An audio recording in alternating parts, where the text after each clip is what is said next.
नमस्कार साथियों, स्वागत है आपका हमारे YouTube चैनल आयुर्वेद ज्ञान में।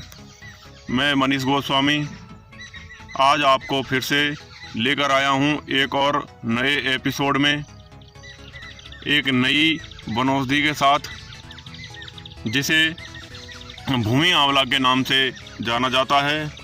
यह उत्तर मध्य संपूर्ण भारत से लेकर हिमालय के तराई क्षेत्र से लेकर हिमालय के उच्च स्थानों तक यह भूमि आंवला पैदा होता है। इस भूमि आंवला की 3 प्रजातियां होती हैं, जिसमें से फाइलेंथस निरूरी यही प्रजाति उपयोगी प्रजाति है। प्रमुख रूप से इसी प्रजाति का उपयोग आयुर्वेद औषधों में किया जाता है। इसका बॉटनिकल नाम फाइलेंथस निरूरी है और इसे संस्कृत में ताली भूम्यामल की, शिवा तामल की, बहुफला, बहुपत्रा, बहुवीर्या, भूधात्री आदि नामों से जाना जाता है। हिंदी में इसे हजारमणि, भूमि आंवला, भूई आंवला के नाम से जाना जाता है। इसकी जो 3 प्रजातियां होती हैं, उनमें एक प्रजाति लाल पत्र लाल फल वाली होती है और एक प्रजाति भूमि पर प्रसरित रूप में होती है तथा तीसरी प्रजाति यह फाइलेंथस निरूरी है। तो दोस्तों, आज इसके गुणों की चर्चा करते हैं। यह स्वाद में कसेली और कुछ मधुर स्वभाव वाली होती है तथा यह इतनी ज़्यादा गुणकारी होती है कि लीवर और किडनी की जितनी भी परेशानियां हैं जिन भाइयों को, उनके लिए तो यह किसी दिव्य अमृत से कम नहीं है। तो इसमें आंवले जैसे छोटे छोटे फल लगते हैं, जो मैं आपको दिखाता हूँ। इसमें आंवले जैसे बहुत ही सूक्ष्म, एकदम छोटे छोटे मोती जैसे गहरे हरे कलर के इसमें फल लगते हैं, जो कि आप देख पा रहे होंगे। ये इस तरह के इसमें पत्तियों के पीछे एकदम सूक्ष्म फल लगते हैं, जो बिल्कुल आंवले के फल जैसे होते हैं दिखने में। और इसकी पत्तियां भी आंवले की पत्तियां जैसी होती है, लेकिन कुछ छोटी होती है। तो अब चर्चा करते हैं इसके प्रयोगों की।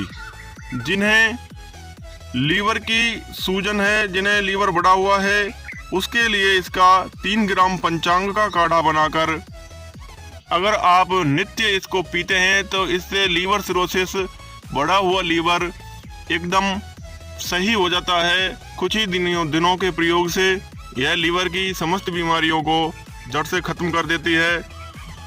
पीलिया और जॉइंटिस जैसी बीमारियों के लिए भी यह रामबाण है। तो आप इसकी अच्छी तरह एक बार पहचान कर लें। इसका 2 से 2.5 फीट तक बढ़ने वाला छुप होता है और यह जुलाई और अगस्त के महीने में बारिश के मौसम में पैदा होता है। अक्टूबर नवंबर तक फलता है, उसके बाद यह ख़त्म हो जाता है। इसी तरह इसका एक और बहुत ही सुंदर प्रयोग है, जिन्हें यकृत शोथ है, हेपेटाइटिस बी या हेपेटाइटिस सी, कोई सी भी समस्या हो, दोनों में से हेपेटाइटिस बी हो, हेपेटाइटिस सी हो, तो उसके लिए आप लीजिए भूमि आंवला, स्योनाक और पुनर्नरवा।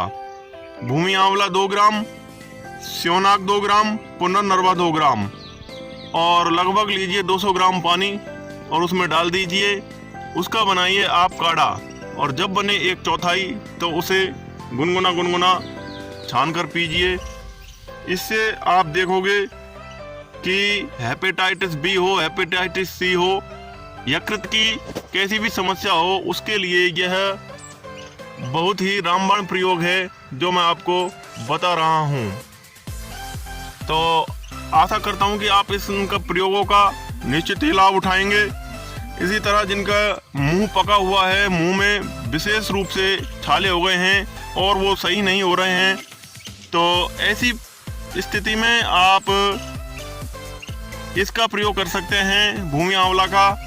उसके लिए आप भूमि आंवले के ताज़ा पत्तों को लीजिए और उन्हें चबाकर मुंह में चारों तरफ उसकी लार घुमाइए, कुछ देर मुंह में रखिए, बाद में थूक दो। ऐसा 1-2 दिन करने मात्र से ही कैसे भी मुंह के छाले, मुंह का घाव हो, अल्सर हो, वो सही हो जाता है।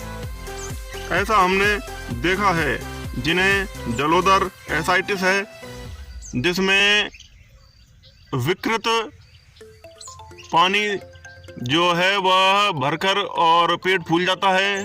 तो ऐसी पोजीशन में भी इसका आधा ग्राम लीजिए कुटकी, 1 ग्राम लीजिए सौंठ और 2 से 3 ग्राम ले भूमि आंवला और उसे अच्छी तरह पकाकर काढ़ा बना लें और उसे लगातार कुछ समय पीते रहने से हमने देखा है कि भयानक से भयानक जलोदर भी सही हो जाता है।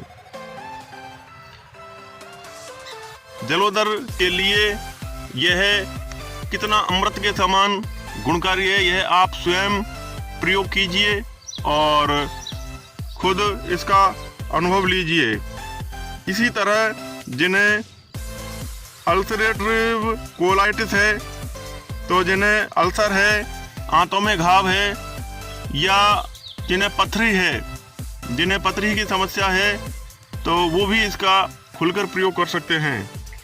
अल्सर के घाव में, अल्सरेटिव कोलाइटिस में आप ये लीजिए भूमि आंवला, इसे जड़ सहित उखाड़ लीजिए। इस तरह की इसकी जड़ होगी और इस तरह का इसका ये पौधा होगा, और साथ में लीजिए दूब घास।